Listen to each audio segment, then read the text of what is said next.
นักเดินทางในค่ำคืนฤดูหนาว We saw strange creatures outside the city. They must have come from a Terran corroded space. A fragmentum, correct? How do you... That's right. Out there in the blizzard, there are still many threats, including the monsters you saw. The Silvermane guards are continuously engaged with the enemy, but I'm afraid the situation is bleak. After your meeting with the Supreme Guardian, I would like to consult you on this matter. We're lacking in intel.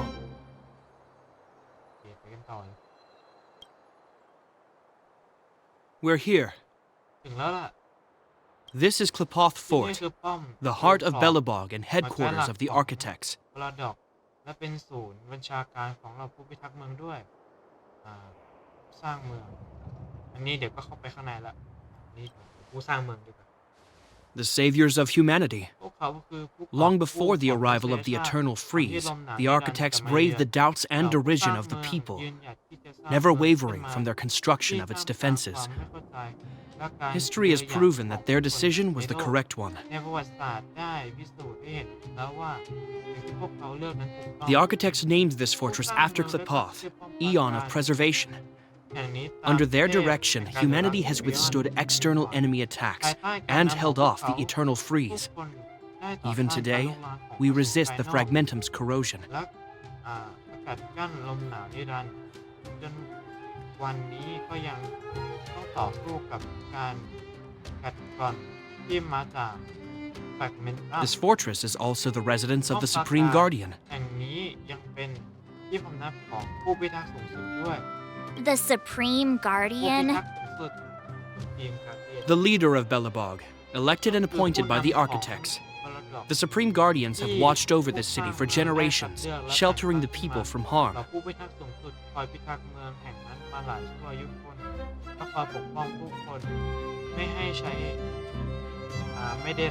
The current guardian is Madame Kakolia Rand. Every major strategic decision is issued by her.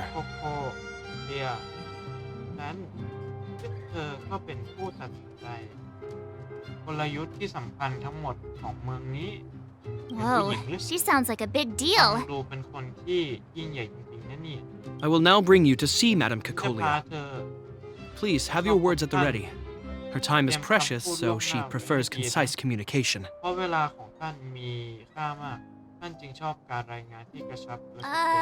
We're gonna see her right now? Can I at least find a place to freshen up first? ฉันขอหาที่ล้างหน้าล้างตาแล้วจัดทรงผมก่อนได้ไหมไปด้วยคนดีนะที่ผมยังอยู่ทรงมีระเบียบอะไรที่ต้องระวังเป็นพิเศษหรือเปล่าไม่ผมจะเมินที่นี่แล้วกันจะเมินมัดแล้วกัน Rest easy. The Madam Guardian doesn't care about formalities.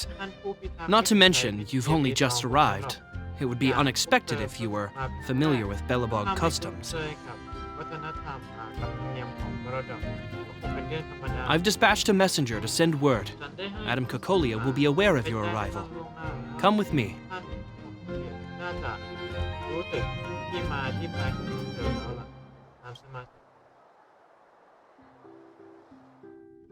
But that's a meaningless sacrifice. How can you...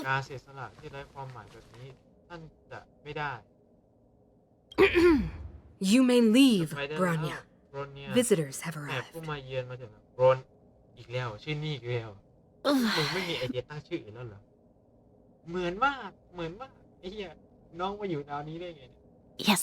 mother. รับทราบที่แม่ลูกหัวขาวพ่อตัวหัวขาวแน่เลยถ้าพ่อไม่หัวขาวน่าสงสัยน่าที่แม่นี่ดีมันพระเอกเลย Madam Guardian,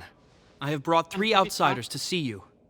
ผมได้พาผู้มาเยือน3 คนมาพบท่านแล้ว The messenger informed me. Well done, Jepard. You may leave. ทำได้ดีมากยูฟินนายเองก็ไปได้แล้วล่ะ Welcome, visitors from beyond the eternal freeze. Or perhaps I should say, from beyond the sky, no? I am Kokolia Rand, Belobog's โคโคเลีย supreme แรนผู้ guardian. พิทักษ์แห่งบาราด I อก would be grateful if จะ you ดี could tell มาก me ถ้า why บ you อก have ฉัน come. ได้ว่าทุกคนต้องการอะไรถึงได้เดินทางมาถึงที่นี่ไม่ต้องสงสัยในตัวพวกเราเลยหรือคุณเชื่อว่าเราจะมาจากนอกโลกนั่นเหรอนี่ดีกว่าไม่สงสัยดีกว่าเป็นคน Do you wish me to doubt it? หรือ Or ว่าอยากให้ perhaps ฉัน you're ส not งสัย confident ใน in ตัว that พวก identity เธอ yourself. นั่นเหรอทำไมถึงไม่มีความมั่นใจในตัว No, ตนของ I ตัว do เอง not เอาซะ doubt เลย it. ล่ะ I can ไม่หร see อก that you are not ฉัน from ไม่ได้ this สงสัย world. อะไรฉันดูออกว่าพวกเธอไม่ใช่คนของโลกนี้ The architects remember the history well, else we should forget it. ผู้สร้างเมื I อง know that in the distant นั้นมี past, จิตใจ before the ที่แน่ว Eternal แน่ Freeze มั่นคง descended และ or เจต the จำน Legion ง invaded, และ this จดจำ world ประวั was ติศาสตร์ once ได้อย่าง prosperous ใจ beyond measure. ฉันรู้ว่าในอดีตอันไกลโพ้นก่อนที่ลมหนาวนิรันดร์จะมาเยือนและก่อนที่กองทัพจะบุกรุกเข้ามานั้นโลกใบนี้เคยรุ่งเรืองอย่างไม่มีใครเทียบ An ได้ eon connected our เทพธิ planet ดา to ที่ other เชื่อมโยง worlds, ดาวของ and เรา we กับ discovered the โลก endless อื่น possibilities ทำ of ให้ the เราได้ boundless รู้ว่า universe. ในกาแล็กซีกว้าง We ใหญ่ also นั้น came to มี know ค of วามเป็นไป Klapoth, ได้ the Amber Lord. Under ไม่ their สิ้นสุด attentive และ gaze, ยัง we built ได้ the รู้ city จัก walls. ราชาแห่งอัมพันธ์กรุโพซึ่งเราได้เริ่มสร้างกำแพงเมืองขึ้นมาภายใต้การเฝ้ามองของ So เขา do not be ดัง surprised. นั้นไม่ต้องแปลกใจหรอก For ถึงแม้ 700 ผู้ years, สร้าง the เมือง architects have จะไม่ received ได้ no further รับข่าว communication คราว from the จากดาว stars. ดวงต่าง But ๆมา I เป็นเว knew ลา of ก your ว่า700 ปีแล้ว existence. แต่ฉันรับ Tell me รู้ why you have ได้ถึ come. งการมีอยู่ของพวกเธอบอกเจตนาในการมาที่นี่เสียเถอะเราอยากจะช่วยพวกคุณเรามาเพื่อบุกเบิกดาวดวงนี้เอาเจตจำนงจริงๆดีกว่า Do you think anyone's gonna know what you're talking about? โอเคถ้าทางน่าจะยากไปนะ We came here for พวก something เรามา known ที่ as a นี่เพื่อได้ stellaron. เรียกเพื่อสิ่งที่เรียกว่าเซโรรอน A stellaron. Objects that fell from the blue มัน on คือ separate worlds. วัตถุชนิดหนึ่ง Their ที่ถูก appearance ตกลง spelled มาสู่โลก disaster. ต่างๆและปรากฏ Many of the ตัว planets we และ visited have suffered การ their ปรากฏ effects. ตัวของมันหมายถึงภัยพิบัติดวงดาวมากมายที่เราเคยไปต่างก็ได้รับผลกระทบจากสเตโรอน You mentioned invasion เมื่อ by กี้ the คุณพูดถึง Antimatter Legion. การลุกรานของกองกำลัง Soon after their arrival, สิบเมนเทอร์ this planet suffered the ที่ว่า eternal หลังจากพวก freeze. มันมาถึง At the same ได้ไม่นาน time, ดาวดวงนี้ the ก็ phenomenon มี known ล as มหนาวนิ fragmentum รันดร์ space ปรากฏ corrosion began to แถ occur, มตอนนี้ที่ correct? เกิดลมหนาวนิรันดร์ก็ยังเกิดปรากฏการณ์การกัดกร่อนอวกาศที่เรียกว่าแฟรกเมนตัมด้วยใช่ไหม Correct. ใช่แล้วเทพธิดาแห่งการทำลายล้างได้เทพดาราแห่งการทำลายได้กระจายสเตโรอนไปทั่วลมหนาวนิรันดร์เป็นภัยพิบัติที่เกิดจากสเตโรอนมันสเตโรอนหมดนั่นแหละโอเคนะคือต้องกำจัดสเตโรอนนั่นแหละ Stellarons bring about different disasters on different worlds, but every world seeded with a Stellaron will give birth to fragmentums. ที่ถูกสเตโรอนจะเกิดแฟรกเมนตัมขึ้นด้ You วย can see us คุณ as จะมองว่าเราเป็น kind-hearted ผู้ interstellar public servants, ตนใจดี lending ที่ a ตระ helping เวน hand to any ไประ world หว่าง affected by a ดวงดาว Stellaron. ต่างๆแล้วมาเพื่อช่วยเหลือโลกที่ได้รับผลกระทบจากสเตโรอนก็ได้นะ Your analysis of พวก our เธอวิเคราะห์ current สถานการณ์ปัจจุบันของ circumstances เราได้ชัด is เจนมาก clear. ฉะนั้นล่ะ We เรา have ต้อง indeed ประสบ suffered กั the บภัยพิบัติ disasters you speak เหล่า of, นี้จริง some และ of บาง which ส่วนยัง prove คงรบกวนเรา vexatious to us มาจน even ถึง today. วันนี้ But why ว่าแต่ should you มันเกี่ยว care? อะไรกับพวกเธอ Even if this stellaron you ถึง speak แม้จะ of มี did สเตโรอน bring อยู่ about จริง disaster, และมัน I ได้ fail นำ to มา see ซึ่ง its ภัยพิบัติ connection to มากมาย you. แต่ฉันไม่เข้าใจ I อยู่ don't ดี believe ว่า that anyone would เกี่ยว go อะ to ไรกับ such lengths to พวก help เธอ a ยังไง world unrelated แล้ to วฉัน them, ไม่เชื่อว่ามีคนทุ่มเท unless they สุด had ตัวเพื่อ something ช่วย to เหลือโล gain. กที่ไม่ได้เกี่ยวข้องกับตัวเองโดยไม่หวัง You're อะไร right. คุ Our ณพูด reason ถู for กแล้ว coming here is ที่เรา not purely มา selfless. ขอความร่วมมือนะ If we don't seal ตา the ยแล้วก็เพื่อ stellaron, ประโยชน์ของทุก we คน cannot leave this planet. ถ้าไม่ปิดผนึกสเตอรอนเราก็ไม่สามารถออกจากโลกนี้ได้ใช่พวกเราช่วยคุณอีกแรงเถอะนะใช่เราช่วยเราหาโอเคดึงเขามาช่วยเราดีกว่าเฮ้ย If we น่า can จะ get ได้ rid of กิน it, your world ผม will หวัง be แค่ที่ safer ลูก too. ขอแค่กำจัดสเตอรอนได้โรคของพวกคุณก็ปลอดภัยยิ่ง You ขึ้น know how เธ to อ seal มี the วิธีผนึกสิ่ง stellaron. ที่เรียกสเตอรอนงั้นเหร We อ have the relevant means. เรามีวิธีที่ว่าอยู่นะ Very well. I believe you. If our present situation is truly the result of this so-called Stellaron, then your arrival is the hope that Belobog has waited 700 years for. I am willing to assist you in any way possible to help you locate the รอ Stellaron. คอยมากคอแห้งว่ะรอคอยมากกว่า700 ปีฉันยินดีที่ยินดีจะทำทุกทางเท่าที่ทำได้เพื่อช่วยพวกเธอตามหาสเตอรอน It's getting late, and you must be tired. I will arrange for you to stay in our most comfortable hotel. Rest there and get a good night's sleep. Tomorrow at noon, I will dispatch someone to escort you here, and we can discuss this urgent matter in greater detail. แล้วเราจะค่อยมาปรึกษาเกี่ยวกับเรื่องนั้นมากผู้พิทักษ์เราอยากจะเดินรอบๆหน่อยดีกว่านี่แหละเรียบร้อย But of course, you are Belobog's honored guests and have the highest privileges afforded to you. มีสิทธิพิเศษอย่างเต็มที่อยู่ I แล้ว too need some time. ฉันเอง I will go over our records for anything that may be connected to Stellarons. Please excuse me for not escorting you further.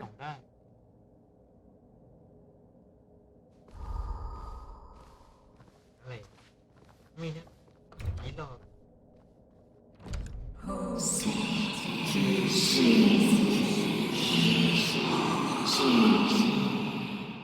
เอ๊ะถูกควบคุมอยู่ต้องกดด้วย Of course, I understand. ใจดี Do not ไม่ต้อง worry. ขอหรอกฉันมีวิธี I have a way.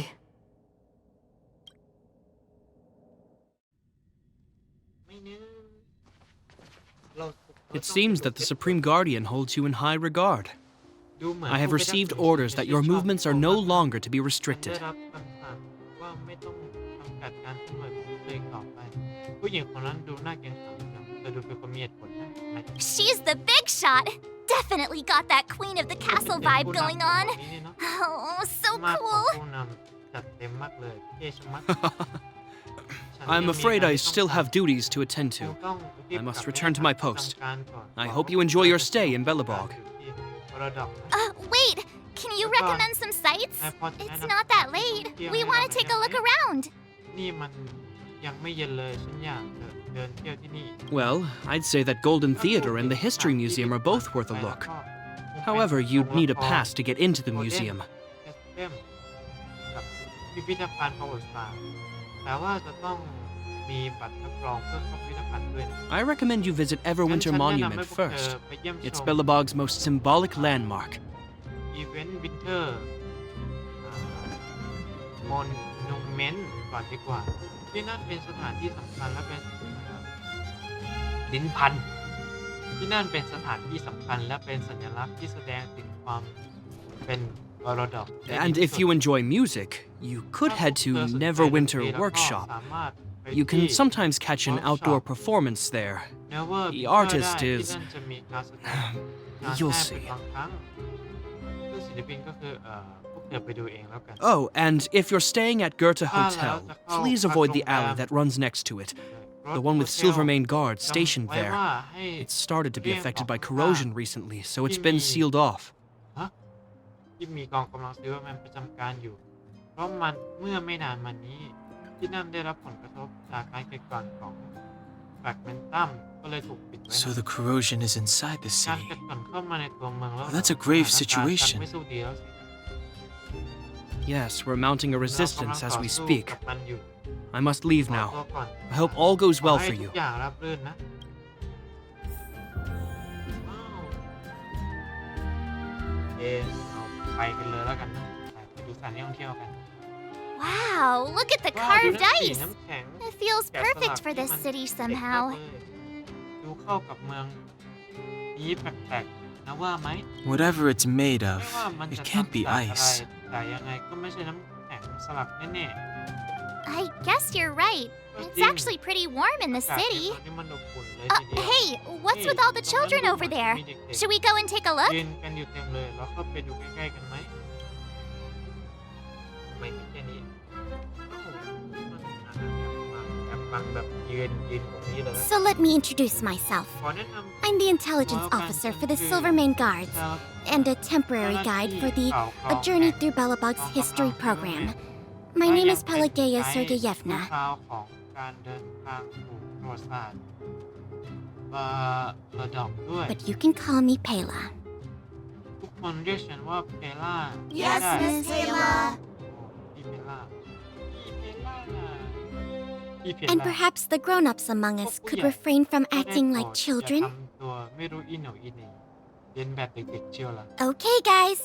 Take a look over here. ดูทางนี้นี่ This คือ is Everwinter อี Monument. วินวินเทอร์ It was erected to commemorate the mighty อนุสาว architects. รีย์ที่สร้างขึ้นเพื่อระลึกถึงผู้สร้างเมืองผู้ยิ่ง The ใหญ่ architects are followers of the Aeon Clopath. It was they that foresaw crisis, built up our walls, and established Balabag, preserving the spark of human civilization. Even today, they are still tending to the city. และจนถึงวันนี้พวกเขาก็ยังคงเป็นผู้ดูแลเมือง Everwinter Monument is made up of two parts. A gear that symbolizes knowledge and industrial strength, and huge ice crystals that symbolize the eternal freeze. These two symbols are bound together, the gear restricting the ice. It represents the unyielding spirit of the architects in the face of nature's barbarity. ฟันเฟืองที่ปลุกติดกับผลึกน้ำแข็งนั้น แสดงถึงจิตวิญญาณของผู้คนที่สร้างเมืองที่ไม่ยอมแพ้ต่อความโหดร้ายของธรรมชา Any ติ questions? ทุกคนมีคำถามอะไรไม่เอ่ยได้อีกปะคุยได้อีกปะ Any questions? ทุกคนมีคำถามอะไรไม่เอ่ยอนุสาวรีย์แห่งความหมายเชิงสัญลักษณ์หรือเปล่า The monument is made up of two parts. A gear that symbolizes knowledge and industrial strength, and huge ice crystals that symbolize the eternal freeze. These two symbols are bound together, the gear restricting the ice. It represents the unyielding spirit of the architects in the face of nature's สัญ barbarity. ลักษณ์ทั้งสองนี้เชื่อมโยงเข้าด้วยกันอย่างแน่นแฟ้นโดยฟันเฟืองที่ผูกติดกับผลึกน้ำแข็งนั้น แสดงถึงจิตวิญญาณของผู้สร้างเมืองที่ไม่ยอมแพ้ต่อความโหดร้ายของธรรมชาติเหมือนซ้ำๆยังไงก็รู้ต้นสีฟ้าคืออะไร You mean what are they made of? นายหมายถึง It's geomarrow that's undergone a change in color. The color of geomarrow is related to the environmental temperature during its ที่มี refinement. การเปลี่ยนสีเนี่ยซึ่งสีของจีโอมารอนนั้นสัมพันธ์กับอุณหภูมิของสิ่งแวดล้อมในขณะที่แปรรูปด้วยผู้สร้างเมือง The คือใคร architects are followers of the Aeon เป็น Clopath. ผู้ติดตาม It was they that foresaw the crisis, built up our walls, and established Balabag, preserving the spark of human civilization. โอเคไอ้ตรงเนี้ยมันคือที่มันพูดเมื่อกี้ Or, to put it another way, the architects are Balabag's founders and saviors. Even today, they are still หรือ tending to พูด the ได้ city. ว่าผู้พิทักษ์เมืองก็คือผู้ก่อตั้งผู้ช่วยชีวิตของมรดกถึงทุกวันนี้พวกเขาก็ยังคงดูแลเมืองนี้อยู่ลมหนาวนิรันดร์เกิดขึ้นได้อย่างไร That's a question for the Scientific Research Division, though they may not be able to give you a definitive ไม่ answer. สามารถให้คำตอบที่ถูกต้องได้ก็เถอะ The eternal freeze is no ordinary natural disaster. Meteorological records from hundreds of years ago cannot explain the ส่วนนิ cause. ยมวิทยา To put it simply, it's a problem that has plagued Balabag scientists for สา centuries. ถึงสาเหตุได้พูดง่ายๆก็คือนี่เป็นปัญหาที่เรานักวิทยาศาสตร์มรดกแก้ไม่ตกมานานหลายศตวรรษแล้ว And what about you guys? เด็กๆยังมี Take คำ your ถาม time. ไหมค่อยๆ We're not in a พูดได้ rush. เรายังมีเวลาอีกเพียบเลยไปที่ You know what I mean. ตอบตรงไหนฮะที่มันคือที่เราต้องไปทำ Neverwinter Workshop. Hey, didn't Japard say there'd be a show here? เอเวอร์วินเทอร์แล้วเอพิวบอกว่าที่นี่มีการแสดงด้วยไม่ใช่เหรอ He said you can sometimes เขาบอก catch an ว่า outdoor มันมี performance, การแสดงเป็นบางครั้ง sometimes being the operative word. ข้ามคำว่าบางครั้งไปนะ Ah, darn. เชื่อ I wanted ก็ to ฉัน see อยากรู้ one. นี่นะ Oh, I'd been wondering. You see that heater over ฉัน there? อยากจะเชื่อ Why do they keep it outdoors? This แต่ city ตั้ is งแต่เมื่อ so กี้แล้วเมือง weird. นี้แปลกชะมัดพวกเขาถึงต้องเอาเครื่องทำความร้อนมากองไว้ข้างนอกด้วยเหรอ Normally, you'd want a ปก heater ติเครื่องทำความ inside a ร้อน building, ต้อง right? ตั้งไว้ข้างในไม่ใช่เหรออาจจะอยาก เจ้าสิ่งนี้เพื่อต้านลมหนาวที่ร้านบางทีไม่อาจมีอยู่แล้วอยู่ด้วยก็ได้ If so, I'm not sure mighty is the right word for these architects. Tiny heaters are no use against the Stellaron disaster.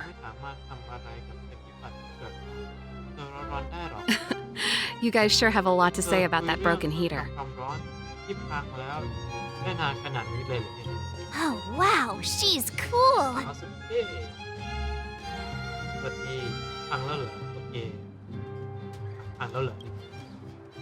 Yep, touch it and find out. Ice cold. I was just about to fix it up.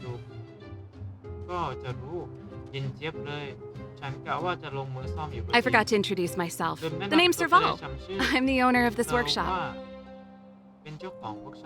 If you got any broken equipment lying around, you can always come find me, though I can't guarantee I'll be interested in fixing it. Oh, we're okay. I was just curious about the heater. Curious? About the heater? It's just a standard geomarrow radiator. You can find them anywhere in the administrative district. มันก็มีอยู่ที่ Administrative Station District เลยนะ เราเพิ่งมาที่นี่เป็นครั้งแรกเห็นอะไรก็ตื่นเต้นไปหมด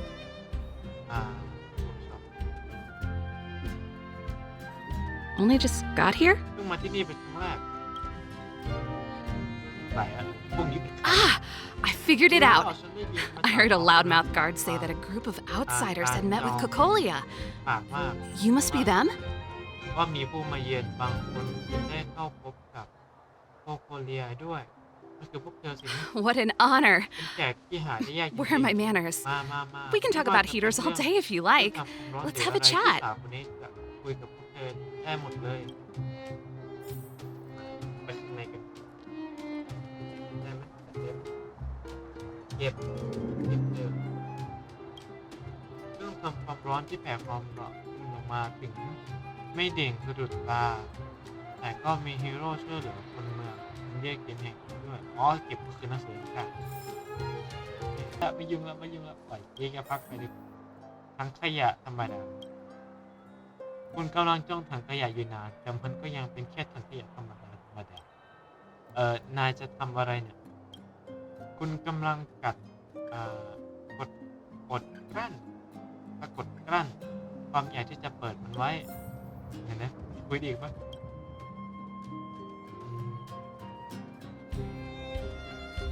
ถังเหล็กยังมีรอยสนิมอีกแล้วรอยเว้าบนถังที่เรียบขึ้นเยอะใต้ฝาถังมีแสงทองส่องออกมาจากทางช่างหอมหวนและเย้ายวนใจมีช่วงพริบตาที่คุณถึงขั้นรู้สึกว่าถังขยะกลายเป็นหีบสมบัติไปแล้วช่วงเวลานั้นมันมาถึงแล้วคุณสูดลมหายใจเข้ายื่นมือออกไปแล้วเปิดฝาถังไม่มีอะไรอยู่ข้างในไม่สิคุณก้มตัวเอื้อมมือเข้าไปในถังขยะแล้วหยิบแผ่นเหล็กชิ้นหนึ่งขึ้นมาจากก้นถังคุณพยายามไม่เคยทรยศใครในที่สุดคุณก็พบสมบัติแล้วคุณหันกลับมาแล้วเห็นเพื่อนๆของคุณมองด้วยสายตาสับสนไม่ต้องอธิบายหรอกคุณเข้าใจแรงกระตุ้นมันรุนแรงเกินไปสินะเมื่อก้าวมาสู่เส้นทางสายนี้แล้วการหันหลังกลับไม่ได้อีกนี่เราไปเทียบด้วยทั้งขยะเหล็กถังขยะเหล็กหนึ่งเดี๋ยวเข้าไปข้างในก่อนแกะเปิดถังขยะไว้ที่หลังด้วยกันเข้าไปในเวิร์กช็อปกันดูคลิปนี้ท่าทางน่าจะเดินดูรอบๆนี่สองมือผู้เก็บอุปกรณ์ว่ากันว่าความสามารถในการสร้างและการใช้อุปกรณ์เป็นข้อแตกต่างที่สำคัญระหว่างมนุษย์และสัตว์บันเทิงยักษ์บันเทิงที่ผลพวกนี้มีประโยชน์อะไรหรือเปล่าอย่างเช่นโรงพวกจอบอาจลุกขึ้นยืนได้แล้วกลายเป็นหุ่นยนต์เย่คิดได้แบบกล่องเครื่องมืออีกแล้วเหรอดูสิทุกวันนี้เก็บอุปกรณ์และเครื่อง จักรมากมายเกมหมดละแล้วมีโรงงานช่างตึกยักษ์เดี๋ยวลุกขึ้นยืนแล้วกลายเป็นหุ่นยนต์ยักษ์อะไรเนี่ยน้องไม่ของเสมอหมดละคุยกับอาเจ๊ดีกว่า The heater you saw is just a standard geomero radiator. They may not look like much, but they're a real lifeline สิ่ to ง the ที่พวก people. เคยเห็นข้างนอกนั้นคือเครื่องทำความร้อนกาโอมารอนที่เห็นได้ทั่วไปในบาร์ดอกภายนอกอาจจะดูไม่สะดุดตาแต่มันเป็นสิ่งที่จำเป็นสำหรับการอยู่รอดของผู้คนเลยล่ะ The blizzards here are brutal. พายุหิมะ If we didn't have a reliable way of keeping warm, Belobog would long since have become a dead city, ให้ both ความร้อน above ขึ้นมา and ได้ below รอบ the ๆบาร์ดอก surface. คงกลายเป็นเมืองที่ตายไปนานแล้ว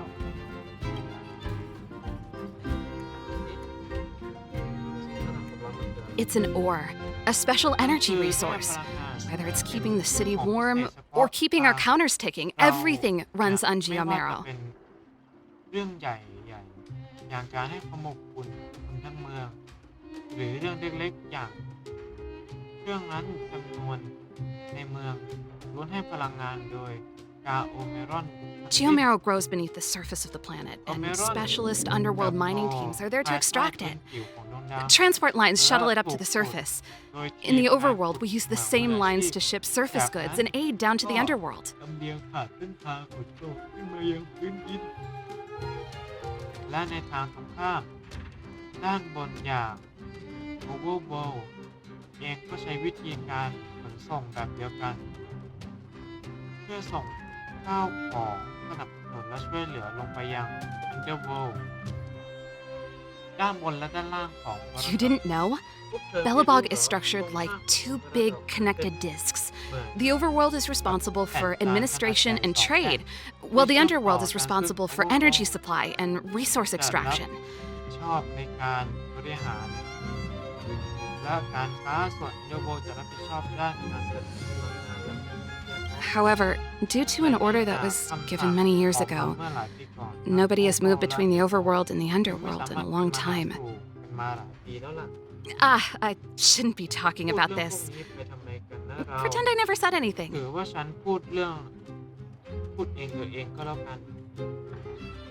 ว่าแต่ทำไมเครื่องทำความร้อนถึงอยู่ข้างนอกล่ะ Isn't it just like cooking food over an open flame?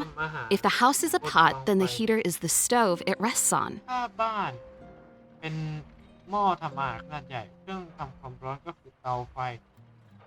ที่อยู่นอกหม้อ When she puts it like that, it พ actually อได้ยิน starts จะ to พูด make อย่างนั้นฉัน sense. ก็หาช่องโหว่ไม่ได้เลย อ๋อ ก็คือจุดไฟแล้วก็ดึงความร้อนเข้าไปข้างในใช่ไหม No sweat. This is your first time in Belobog. I just want you to feel some of the warmth the city has to offer. Hey, seeing as there's nothing on your plate just now, want to help me fix up this machine? Just a bit of manual labor. You might find it interesting. ที่ดีไหมคิดว่าเป็นกิจกรรมงานช่างฝีมือก็แล้วกันน่าสนุกมากแน่สิถึงยังไงก็ไม่มีธุระอื่น Great. อยู่แล้ว Then let me give you a เยี่ยมเลยงั้นฉันจะ demonstration first. สาธิตให้พวกเธอดูก่อนก็แล้วกันกลายเป็นทำไมกระลาเป็นอยู่ทำเองต้อมเป็นเหมือนมินิพัซเซิลโอเคหมุนโมดูลเพื่อปรับวงจร และส่งกระแสไฟฟ้าจากแหล่งกระจายไปยังปลายทาง ทั้งนี้การซ่อมแซมจะเสร็จสมบูรณ์ เมื่อวงจรปลายทางทั้งหมดเชื่อมต่อกันกระแสไฟแล้วโอเค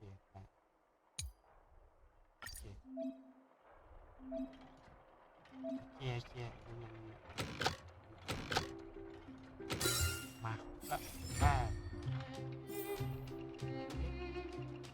ด้ฉายหนังตัวเก่าที่คุณแทบจะไม่กล้าจินตนาการเลยว่ามันจะฉายอะไรออกมาบ้าง Nice. You guys are pretty handy. You picked that up in no time. มือไม้ Want to be my assistants? ยังโหดไว Average มาก pay, ด้วย but I'm a ใจ good จะมา boss. เป็นผู้ช่วยฉันไหมค่าตอบแทนอาจจะไม่มากเท่าไหร่ด้านอื่นรับรองว่าแฟร์กับนายแน่นอนถ้าติดปัญหาฉันต้องขอปฏิเสธ Do you just say yes to everything? น นายก็ตบปากรับคำง่ายเกินไปหน่อยไหม I was only kidding. Just a joke. สนุกไหมสนุกอะ Well, I'd better carry on ขอ here. ตัวไปทำงานก่อน Why not have a better look around? เที่ยวเรื่อย My ๆ workshop will always be open to you. And your wallets, of course. ยินดีต้อนรับให้พวกเธอมาจับจ่ายใช้สอยด้วยจะซื้อของได้ไหมโอเคคุยไม่ได้แล้ว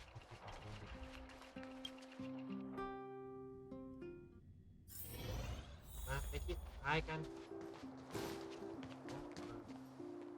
ทำความร้อน คุณเข้าไปใกล้อุปกรณ์เล็กๆเครื่องนี้รู้สึกความอบอุ่นในตาเห็นไหมหรือถังขยะได้ ถังขยะเล็กๆ2 ใบ ใบหนึ่งใช้รีไซเคิลขยะและอีกใบใช้รีไซเคิลเศษขยะเปียกและผลของปอนๆที่ร่วงลงมาคือขยะอะไรขยะแห้งขยะเปียกไม่รู้แห้ขยะเปียกแล้วกันถูกต้องผลของปอนๆนั้นเน่ายากแถมยังไม่มีสารเคมีก็เลยถือว่าเป็นขยะแห้งคุณเพลิดเพลินอยู่กับความสุขแต่ในการคัดแยกขยะลื้อไม่ได้ถังขยะที่คุณตรวจสอบ2 ถังขยะดูเหมือนจะไม่มีความหมายอะไรโอเคถ้าพอสิ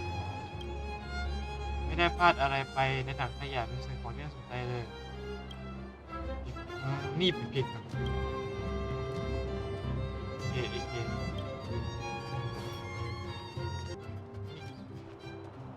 ตู้ไปรษณีย์แบบนี้ดูเหมือนกับผ่านร้อนผ่านหนาวมากๆคุณเห็นขนมปังไส้กรอก2 อันถูกคนยัดไว้ในตู้ไปรษณีย์ทำอย่างกับว่ามันเป็นจดหมายหรือตู้ไปรษณีย์นี้ถูกมองว่าเป็นถังขยะซึ่งถึงได้ทิ้งขยะลงไปนี่คืออะไรแนวกั้นทหารมองกำลังซื้อหน่อยกันต้องมองคุณอย่างเป็นชาเป็นการขับไล่โดยไม่สนใจและชัดว่าต้องการให้คุณไม่ต้องการให้คุณเข้าใกล้ถังขยะอีกแล้วถังขยะเล็กที่ดูดีแต่ยังคงเป็นแค่ถังขยะเจได้ของมารับรางวัลนี่ไปเป็นนักขยะตรวจสอบถังขยะดูเหมือนจะไม่มีความหมายอะไรถังขยะไปเล็กเมื่อรู้สึกแยกชีวิตเองก็ควรจะรู้สึกตัวเองเหมาะกับเกมความหมายอะไร So, this friend of mine. เจ้าหน้าที่ฝ่ายเทคโนโลยีเดี๋ยวมานั่งคุยกับตัวละครตัวเองจะวนมาถึงตรงนี้แล้วต้องตัดออกเยอะเลย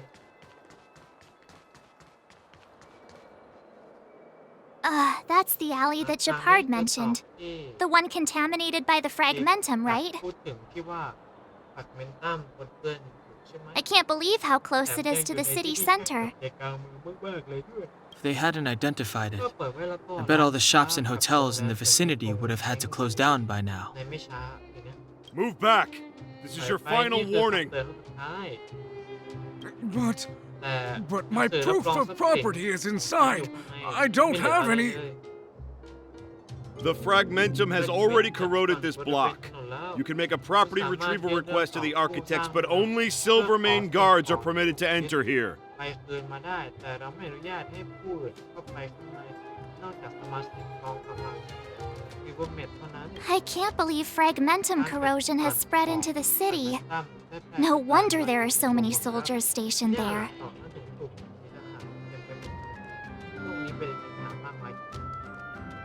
โลกนี้มีปัญหามากมายจริงๆเลยนั่นเนี่ยทหารสามารถยับยั้งแฟกเมนต์ได้หรือ It sure is. But at least we're here. Once we seal the Stellaron, they can get back to the good life.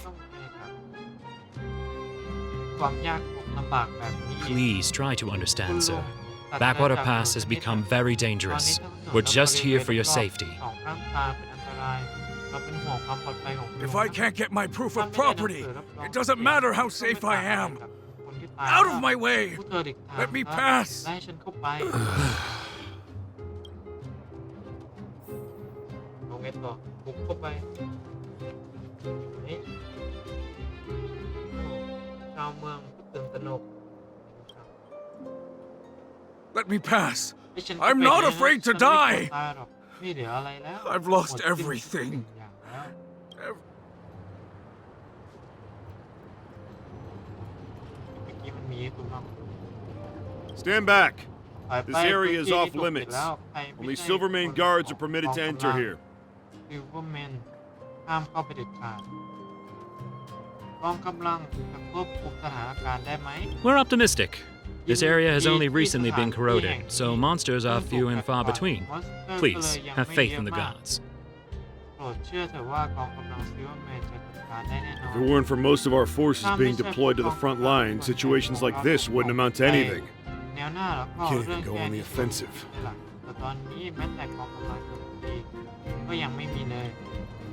คือตอกนี้คืออะไรเหรอ It used to be a transport เดิ hub, มทีมันไม่ but it's been closed สู่การ down. คมนาคมแต่ตอนนี้ถูกปิดไปแล้ว Darn monsters. เจ้ามอนสเตอร์พวกนั้น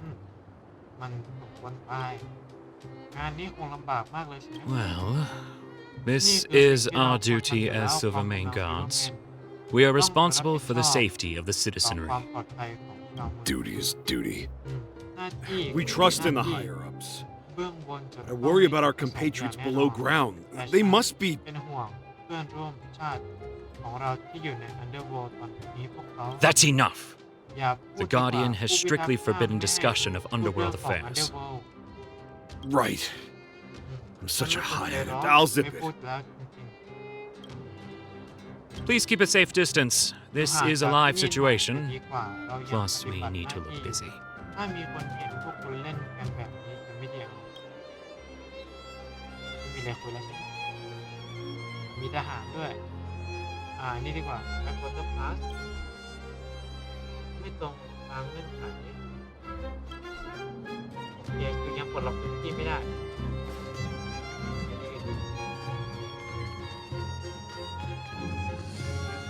คุยได้ไหมไฟถนนคุณสงสัยว่าไฟถนน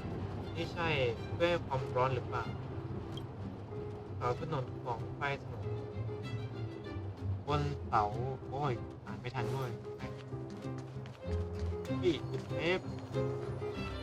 ก็ไม่ได้จะเซฟมันรับสมบัติมาเปิดถังขยะด้วยขยะเล็กคุณพบใบปลิวยักษ์คิ้วยี่ที่เขียนด้วยลายมือในถังขยะเล็กตัวอักษรวิจิตรงดงามที่เขียนอยู่ว่าสมาคมพิทักษ์สิทธิสาระสำคัญของเนื้อหาของการสนับสนุนให้ผู้ต้องละทิ้งสิ่งที่ตนสนใจเพราะครอบครัวและความรับผิดชอบเข้าร่วมองค์กรแปลกๆนี้องค์กรจะคุ้มครองซึ่งกันและกันและจะช่วยเหลือสมาชิกให้หนีออกจากครอบครัวหรือที่ทำงานในวันหยุดสุดสัปดาห์หรือแม้แต่วันสำคัญเพื่อไปเพลิดเพลินกับวันที่เป็นตัวของตัวเองได้อย่างที่องค์กรนี้ไม่ใช่ว่าองค์กรรักษาธรรมชาติที่เป็นองค์กรแบบเหมือนกันที่มันองค์กรการกุศลอะไรเนี่ยเอาจริงๆฉันก็แอบหวังไว้อยู่แฮะบางครั้งฉันก็อยากใช้ชีวิตตามใจชอบสักวันบ้างแล้วเธอก็จะเอาแต่นอนอยู่ในห้องโดยสารของเป็นทั้งวันเรียนขออีกทีนึงที่เป็นจริงกับตรวจสอบขยะดูเหมือนจะไม่มีความหมายอะไรขยะเล็กที่รู้สึกแย่กับชีวิตเก็บไปแล้วไม่ควรแล้วไม่ควร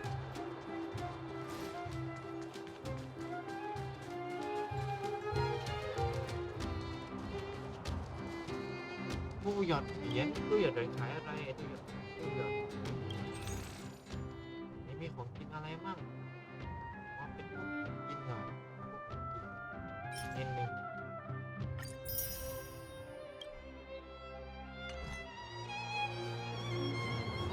ถังขยะเล็กจดหมายโปร่งแสงเกิดดำและทับด้วยตัวอักษรสีเงินถ้ามันอยู่ข้างในตู้ไปรษณีย์คุณจะอาจเดาได้ว่านี่เป็นจดหมายรักที่ส่งผิดที่อยู่หรือว่าคูปองดิ ที่จริงๆแล้วคือใบปลิวพัฒนาแต่มันดันอยู่ในถังขยะเห็นไหมว่าวันนี้เป็นวันเกิดของผู้พิทักษ์อลิซาผู้ที่ได้รับจดหมายฉบับนี้ต้องส่งต่อให้คนอื่น3 คนภายใน1 วันไม่อย่างนั้นจะโชคร้ายไปทั้งปีคุณสงสัยว่าตอนนี้คนที่โยนมันลงถังขยะจะเป็นยังไงบ้าง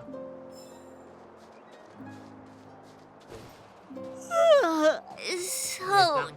tired. I just want to put my head on a pillow and drift off. Seems like the first day of our trailblazing expeditions is always pretty eventful, huh, Dan-hung? Yeah, that's because you've got too much energy. พลังเหลือล้นเกินไปมีซองจดหมาย2 ฉบับยื่นออกมาจากตู้จดหมายพวกมันเสียบอยู่อย่างสมดุล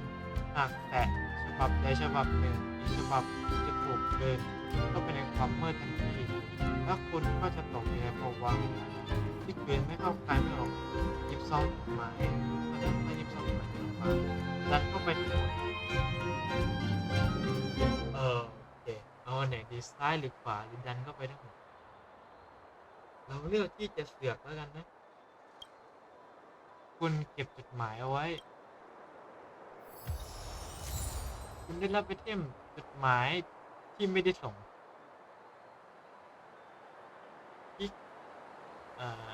ที่ว่างปุ๊บโอเคคุณได้รับachievementอะไรเนี่ยคุณเดินดูรอบๆตู้จดหมายแต่ไม่พบจดหมายที่คนอื่นทำตกไว้อีกโอเคตู้จดหมายเล็กๆที่เชื่อมโยงถึงเขาพักได้เลยครับไม่มีแล้วละถังขยะอีกแล้วถังขยะอีกแล้วถังขยะเล็กๆเมื่อคุณเข้าไปถังขยะเล็กกลิ่นไหม้จางๆก็ลอยมาเตะจมูกคุณดูเหมือนว่าถังขยะเล็กไปนี้จะเคยถูกไฟเผามาก่อนตัวถังบิดเบี้ยวไม่เป็นรูปสีดำที่ดูเหมือนจะเป็นเท่าอยู่ที่ก้นถังเมื่อมีแสงส่องเข้าไปละอองก็จะลอยขึ้นมาเบาๆราวกับรังเส้นระบำกดเอาวันใหม่ไปโอเคครับนี่มีแล้วถังขยะเล็กเมื่อรู้สึกแค่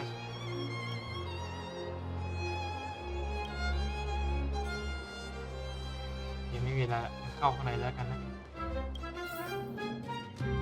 ก็ไปในโฮเทลเรียบร้อยครับเดี๋ยวต้องตัดเยอะเลยเพราะว่ามันมีจุดที่เดินคุยและสาระเยอะมาก Wow, what a beautiful lobby! It's gonna be soft mattresses and cushiony pillows tonight. แล้วก็หนุนหมอนนุ่มๆแล้ว Wanna have a pillow fight later? Huh? Huh? I bet they're stuffed with goose feathers. March. Earlier in Klipoth Fort. Stop, I know what you're gonna say. March, you said too much back there. March, you shouldn't reveal our goal to people we don't trust. Meanwhile, you guys were beating around the bush and speaking in riddles. ที่ไม่น่าไว้วางใจนะคุณดูแล้วใครให้พวกเธอ2 คนพูดอ้อมไปอ้อมมาไม่พูดให้รู้เรื่องกันล่ะ But check it out. Seems like we landed with a pretty sweet deal, right? We get the royal treatment, rooms in a beautiful hotel, and the full support of the locals. As far as trailblazing goes, this is smooth as heck. ได้รับการสนับสนุนจากกองกำลังในพื้นที่อย่างเต็มที่ด้วยดูเหมือนภารกิจบวกๆอันนี้น่าจะราบรื่นสุดๆไปเลย That's เปล่า not what I was going to say. ไม่ใช่เรื่องนี้หรอก Alright, spit it out then. อะไรล่ะงั้นนายว่ามาได้ Earlier in Klipoth ก่อน Fort. หน้านี้ตอนที่อยู่ในเว็บพอร์ต Were you paying attention to the Supreme Guardian? นั้นไหม Yeah, of course. This isn't my first expedition, you know. My powers of perception are sharper than the sharpest blade. ถูกรับคมน้ำไม่น้อยเรียกว่าไม่ธรรมดาเลยเขาบอกจะสังเกตเห็นอะไรเหรอฉันรู้สึกว่าผู้มีความรู้สึกแปลกๆนะมีแค่ฉันคนเดียวหรือเปล่าที่ไม่สังเกตเห็นอะไรเลย Nope, she seemed normal to me too. She was kinda harsh at first, but she turned out to be a nice, reasonable lady. คุณด้วยซ้ำอยาก ด้วยยากอยู่สักหน่อยแต่พอคุยด้วยเหตุผลแล้วรู้สึกว่าอ่อนโยนมากเลย Although แค่ it felt รู้ like สึก she ว่า was แววตาของ looking คนนั้น through ดูเหมื me, อนสามารถมอง as ทะ in ลุ I ได้ know เลย she was speaking to us, ถึงแม้ but จะ it กำลัง seemed พูด like คุย her กับเราอยู่ gaze was แต่ fixed สาย on ตากลับ something ดูเหมือน far จะ away. จับจ้องไปที่บางสิ่งที่อยู่ไกลออกไป I had a ใช่ similar ฉันก็รู้สึก feeling, เหมือนกันอย่างกับว่า almost ใน as ห้อง if นั้น we ไม่ weren't ได้ the มี only แค่ people เรา in อ the ย่างเดียว room. นั้น Do you have to put it งั้น like that? พอนายพูด That's แบบนั้นแล้ว scary. ฉันก็ชักรู้สึกหวั่นๆเหมือนกันแฮะหรือว่าจะเป็นมนุษย์ล่องหนหรือว่าจะเป็นกองกำลังของเธอคนนั้น พวกเราคิดมากไปแล้วนะมนุษย์ล่องหนดีกว่าเล่นมุก Well, there's no way ว่า he'd แบบ get นั้น past ไม่มีทางที่ Danhung's จะรอด sharp จากสาย eyes. ตาของด้านหังไปได้หรอก Perhaps I'm too sensitive. ฉันอาจจะอ่อน She เกิ did นไป promise to help แต่ us. เธอสัญญาว่า I จะ just ช่วย hope she เรา keeps her word. หวังว่าเธอจะไม่ผิดคำพูดนะ Let's รีบ get พัก some ผ่อน rest. เถอะจะได้มี We need to แรง save our สำหรับ energy for การ the เจรจา discussions ในวัน tomorrow. พรุ่งนี้อย่างเต็มที่ค่ำคืนนี้เดี๋ยวผมค่อยมาไล่คุยกับ NPC แต่ละตัวที่มันคุยได้แล้ว Weather's คุย pretty แล้วกันนะ nice, huh? Plan.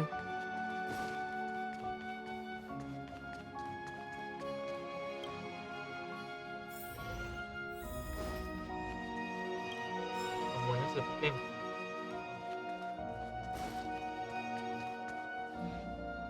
Is there anything left to do? ยังไม่มีอะไร We're meeting the ที่ต้อง Guardian ทำ tomorrow. พรุ่งนี้ There won't be any time for เรา sightseeing. ครับคงไม่มีเวลาเดินเที่ยวแล้ว วันนี้พอแค่นี้ดีกว่าออกไปเดินเล่นกันอีกดีกว่า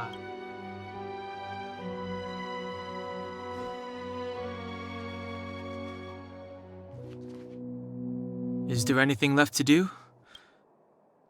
It was a long day วัน today. นี้ช่างยาวนาน All เหลือ I เกิน need is a ฉัน hot อยาก shower and a อาบน้ำ good อุ่นๆ night's แล้วก็น sleep. อนให้เต็มที่สักคืนคนพักผ่อนให้เต็มที่นะ รู้สึกหอนใจไม่ดี Well, เลย don't talk อย่า about it พูดออกมา then. เชียวนะ Let's get to bed early รีบ and พัก save ผ่อน our เอา energy. แรงดีกว่า I sense the next few days could be ห tiring. ลายวันต่อจากนี้คงเหนื่อย Well, แน่ I'm เลย off to my room งั้ then. นฉันกลับห้องแล้วนะ Express lights ไป off. กลับไปแล้ว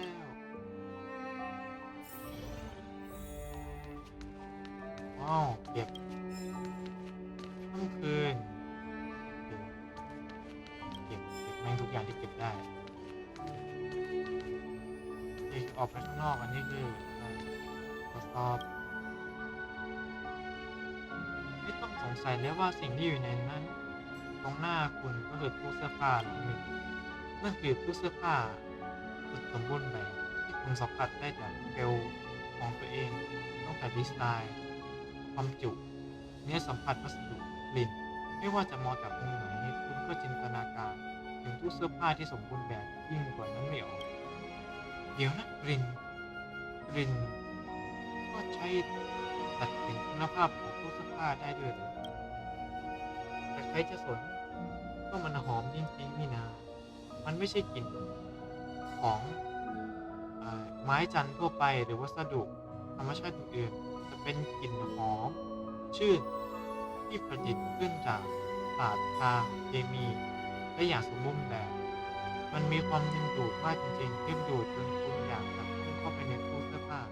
และแช่อยู่ในกลิ่นหอมนั้นไม่น่าสนใจอะไรทั้งนั้นตู้เสื้อผ้าด่าฉันมาแล้ว ไม่สนอะไรทั้งนั้นตู้เสื้อผ้าเยี่ยมเลยมันจะเข้าไปแล้วก้าวเท้าซ้ายก้าวเท้าขวาบนตัวสูดหายใจลึกๆบ้าเอ้ยจะสูดหายใจลึกทำไมเนี่ยคุณอยากจะจามแต่ก็พยายามกลั้นไว้จากนั้นก็ยืนนิ่งแล้วก็ปิดประตูตู้เสื้อผ้าด้วยความสง่างามปั้งคุณทำสำเร็จยินดีด้วยตอนนี้คุณได้กลายเป็นหนึ่งเดียวกับตู้เสื้อผ้าที่เพอร์เฟกต์ที่สุดในจักรวาลแล้วแต่พูดตามตรงจิต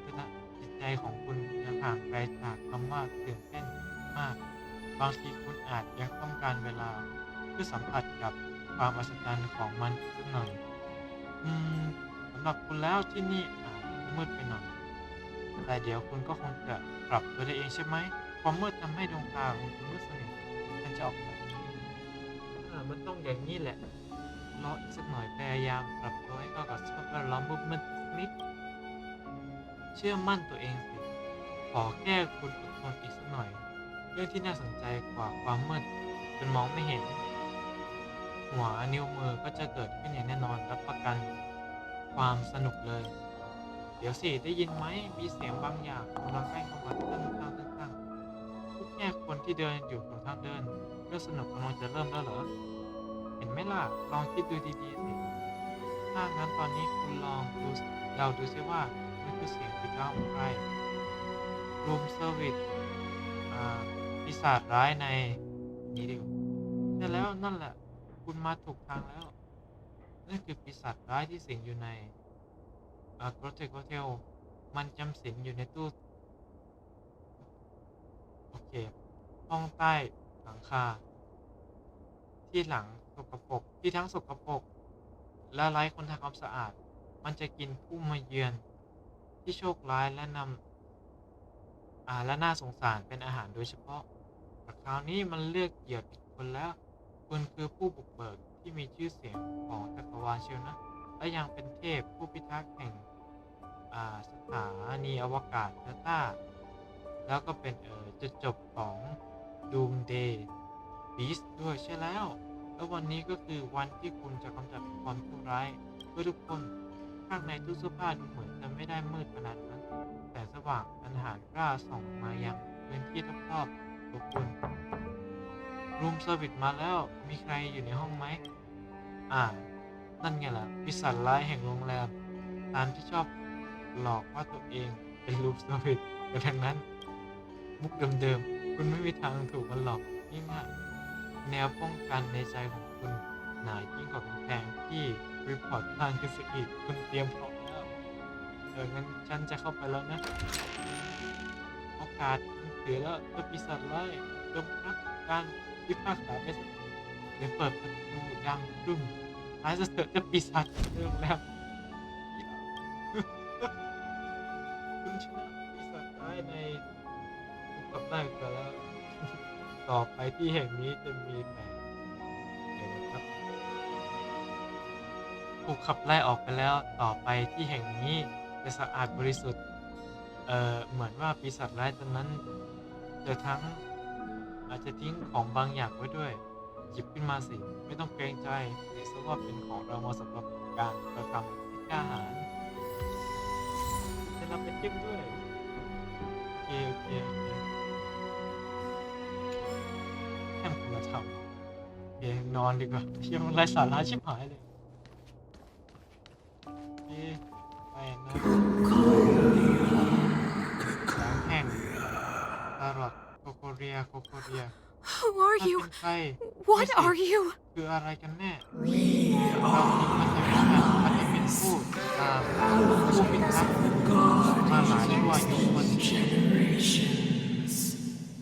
What do you want? พวกท่านต้องการอะไรสร้างโลกที่กำลังสูญเสียไปนี้ขึ้นมาใหม่ช่วยทำให้ความปรารถนาของเรา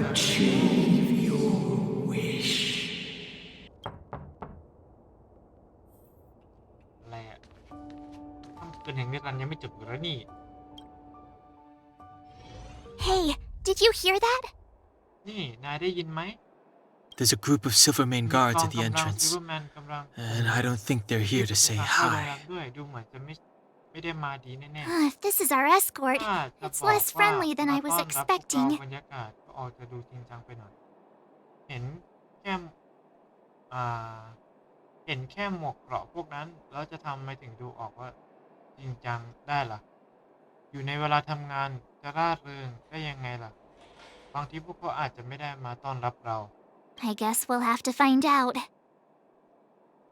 นี่เป็นสิ่งที่คิดไม่ตกจริง Let's go and meet them. ๆไปเจอพวกเขาก่อน We won't know until we're down there. มัวแต่เดาอยู่ที่นี่ก็เปล่าประโยชน์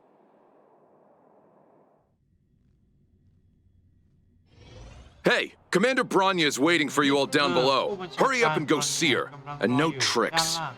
รีบลงไปหาท่านเร็วเข้าแล้วอย่าเล่นกับเธอ Are we in a lot of trouble? คงไม่น่าจะเกิดเรื่องใหญ่อะไรกับพวกเราหรอกใช่ไหม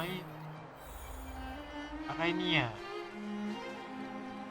กองสัมภาระเหรอกองสัมภาระไม่ใช่คนโอเค อะไรขึ้นแม่หายเลยหนู Huh? It's ก็คือ you. ผู้ที่อยู่ You were there at the fort. รีพอร์ตเมื่อวานนี่นะ I am Bronya Rand, acting commander of the Silvermane Guards. รักษาการ In the ผู้ name บัญ of the ชาการ Amber กอง Lord and the กำลัง Highest, Silverman and under order of Supreme Guardian Kokolia Rand, I hereby arrest the suspected infiltrators under the charge of plotting to incite rebellion. พอคนเรียลอยเรามาเพื่อจับกลุ่มผู้บุกรุกที่ตั้งใจวางแผนปลุกระดมให้เกิดการก่อกบฏ As agent of the Supreme Guardian, I herewith temporarily strip you of your freedom of action and speech. When you are tried by the adjudication panel, you will be given the opportunity to defend yourselves against the accusations. เมื่อขณะผู้พิทักษ์ทำการพิจารณาคุณถึงจะมีโอกาสอธิบายและโต้แย้งได้ Resistance will prove futile. อย่าขัด You must ขืน come with และ me. ต่อต้านและมากับเราเถอะ Wait a minute. เดี๋ยวนะ This isn't what we นี่ไม่เหมื agreed. อนที่คุยกัน She ไว้ said we นี่ were นะ going to be บอกว่า escorted to จะ discuss an ต้อง urgent matter. เรื่องสำคัญกัน This is an orchestrated นี่ betrayal, คือแผนการ obviously. หักหลังไม่ต้องสงสัยเลย Looks like we've been downgraded to accomplices. แล้ว Again. ว่า It seems like it's every third planet this happens. สถานการณ์แบบนี้เกิดขึ้นอย่าง That's because you always act without นั่น thinking. เพราะว่าพอเธอ You never have a plan. ก็มักจะทำอะไรโดยไม่วางแผนไงล่ะ Hey, I'm improving. โตขึ้นแล้วนะ I'm ตอนนี้ coming ฉัน up with a กำลัง plan จะ right now. ฉันมีแผนแล้ว And got one. Donung, the alley. พวกนายดูซอยที่อยู่ทางนั้นสิ The one that's been sealed มัน off. ปิดเพราะการปิดก่อนข It's อง possible. บล็อกแมนตัมฉันรู้แล้วล่ะนี่อาจจะดีก็ได้ March. โรมัส Be ready to make an escape. พวกมึงคุยกันแบบเหมือนเขาไม่ได้ยิน Huh? Really? I just wanted to say something. ฉันก็แค่พูดไปอย่างนั้น ถ้าไม่ใช่ตอนนี้แล้วจะหนีตอนไหนล่ะ เอ๊ะมุกนี้เคยมีคนใช้แล้วไม่เบาเลยนะหนีกัน Three of a kind. 3 วันจากนารีอื่น จะเล่นต่อสำนวนเหรอ3 วัน 4 วันไข้3 วันดี4 วันไข้อะไรมันต้องเลิกต่อวันไหนอันนี้มันปั่นหมดเลยอะ It's an old Astral Express escape signal. Do you play cards? 3 วันดี4 วัน Two pair. 2 ใจ Hey, what are you ข้าม whispering? อะไรอยู่ Let's มา get กับเรา going. ได้แล้ว Ace! 1ไปได้แล้ว Hey! วัดตำรวจก่อนแล้วจะโดนยิงไหม Have an ice day! ขอโทษก่อนแล้วจะทน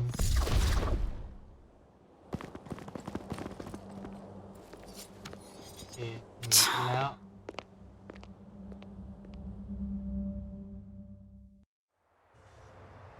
They charged straight in. เขาวิ่งเข้าไปแล้ว Escaping into a การวิ่ง fragmentum. เข้าไปในฟอกเมนตัมเนี่ยนะ I don't know if they're ไม่รู้ว่า overconfident or just มั่นใจ eager เกิ for นไปหรือ death. ว่าปัญหาที่ตายกัน It would แน่ seem ดูเหมือน that Mother's ว่า judgment คำตัด was สินของ correct. แม่จะถูกต้องสินะ Should we เรา report ต้อง them กลับ as ไปรายงาน missing ไหม or ว่าพวกเขาหายไป deceased? หรือตายไปแล้ว The Supreme Guardian's ไม่ได้ order was ผู้ to พิทักษ์ arrest สูง them. สุดสั่งให้ We เรา cannot abandon our pursuit just because they fled into a sealed off เรา area. จะเลิกไล่ตามพวกเขา I must แค่ ascertain ว่า their พวกเขา fate หนี with ไป my ใน own พื้นที่ eyes. ที่ต้องห้ามไม่ได้หรอกนะไม่ว่าจะเป็นหรือตาย ฉันก็ต้องไปดูให้เห็นกับตา Yes, ma'am. และรับทราบ Eradicate all threats to Bellabog เรื่องที่ฉัน security. ยังทำได้ตอนนี้ That is ก็ what คื I อ must กำจั do. ดคนร้ายที่คุกคามพลดอก